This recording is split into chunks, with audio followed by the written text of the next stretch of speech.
Hello, আসসালামু আলাইকুম। আশা করি সবাই ভালো আছেন। তো থাম্বনেল দেখে নিশ্চয়ই বুঝতে পারছেন যে আসলে কোন বিষয়ে কথা বলবো। তো ব্যারিস্টার সুমন এবং সাকিব আল হাসান।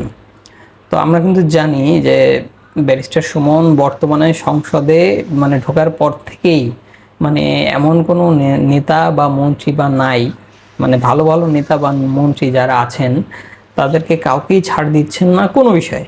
ঠিক আছে?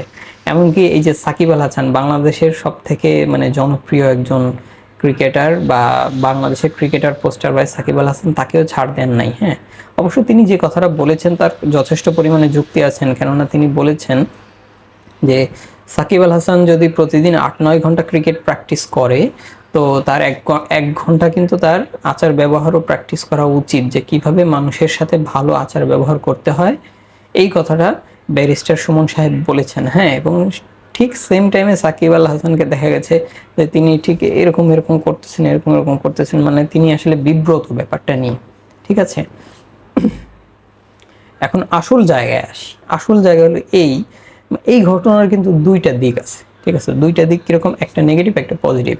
নেগেটিভ পজিটিভ এরকম যে মনে করেন সাকিব আল হাসানের কিন্তু প্রচুর পরিমাণে তার ফ্যান ফলোয়ার। হ্যাঁ, এবং মানুষরা একজন সেলিব্রিটির কাছে যেতে চাইবে, এটাই স্বাভাবিক। তার অটোগ্রাফ নিতে চাইবে, এটাই স্বাভাবিক। তার সাথে সেলফি নিতে চাইবে, এটাই স্বাভাবিক। হ্যাঁ, এবং এবং অন্য দিকটাও আপনাকে দেখতে হবে যে সাকিব আল হাসানও কিন্তু একজন মানুষ, এবং প্রত্যেকটা কাজের একটা সীমারেখা থাকা উচিত। ঠিক আছে, এবং আসলে বিভিন্ন ঘটনা বিভিন্ন সময় ঘটে, এবং এক একটা ঘটনা এক একটা পর্যায়ে এমনভাবে ঘটে যে আসলে আমাদের সামনে হয়তো খুব সামান্য ঘটনার খুব সামান্যটুকু প্রকাশ করা হয়েছে, বাকিটুকু করা হয়নি। এবং যেটুকু করা হয়েছে তাতেই আমরা তাকে মোটামুটি জাজ করে ফেলার চেষ্টা করি যে আসলে সে খুব খারাপ লোক বা খুব ভালো লোক এরকম। কিন্তু আসলে ঘটনার মধ্যে কিন্তু নানান রকম ব্যাপার স্যাপার থাকে। তো যে ছেলেটাকে সাকিব আল হাসান সেলফি তুলতে দেয়নি, অনেকটা চড় মারতে চেয়েছিলেন বা ব্যাপারটা অনেকটা এরকম।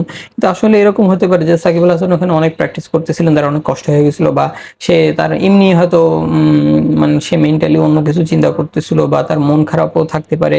ঠিক আছে, তো এই অবস্থায় যদি কেউ একটা সেলফির আবদার করে বা ওইরকম একটা পরিস্থিতিতে আসে, সেক্ষেত্রে ভালো নাও লাগতে পারে। এবং এটাও হতে পারে যে সাকিব নিষেধ করেছে যে না, আমি এখন সেলফি তুলবো না, বা আপনি সরে যান, সে লোকটা হয়তো সরেনি, এরকম হতে পারে। হ্যাঁ, তো আমরা কিন্তু আসলে কোনো জিনিস দেখে খুব সহজে জাজ করে ফেলি, এবং নানান রকম কথাবার্তা বলে ফেলি, নানান রকম কমেন্ট করি, এই শেয়ার দিই ওই শেয়ার দিই, অনেক কিছু করি। হ্যাঁ, কিন্তু আমরা কিন্তু নিজেরা এইভাবে চিন্তা করে দেখি না। আমরা যদি ওই জায়গাটাকে ওই জায়গায় নিজেকে একবার চিন্তা করে দেখি যে আমারও তো মন মানসিকতা খারাপ থাকতে পারে।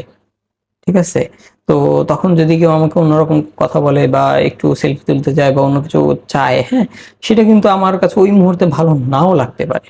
ঠিক আছে, তো সাকিব আল হাসান একজন মানুষ, সেও একজন celebrity, member of parliament, MP. ঠিক আছে, তো ব্যাপার হচ্ছে যে তিনিও একজন মানুষ, এবং মানুষের ভুল ত্রুটি থাকতেই পারে। তাই বলে সে সারাদিন ভালো কাজ করলো আর সামান্য একটু সেখানে খারাপ কাজ করলো, সবাই শুধু খারাপ দিকেই ফোকাস করলো, ভালো কাজের দিকে আর কোনো ফোকাসই করলো না। তারও কিন্তু অনেক ভালো কাজ আছে। ঠিক আছে, সেও কিন্তু ভালো কাজ করে। আর ব্যারিস্টার সুমন সাহেব, তাকে আমার অনেক ভালো লাগে, তিনিও অনেক ভালো একজন মানুষ। তো ভালো লাগার একজন মানুষ, এবং তিনি অনেক ভালো ভালো কাজ করেন। সংসদে এসে সংসদের মধ্যে দারুণ ভূমিকা পালন করছেন, তাকে আমার ভালো লাগে। আশা করি আপনাদেরও ভালো লাগবে। আজকের ভিডিও এই পর্যন্তই। ভালো থাকবেন। আল্লাহ হাফেজ।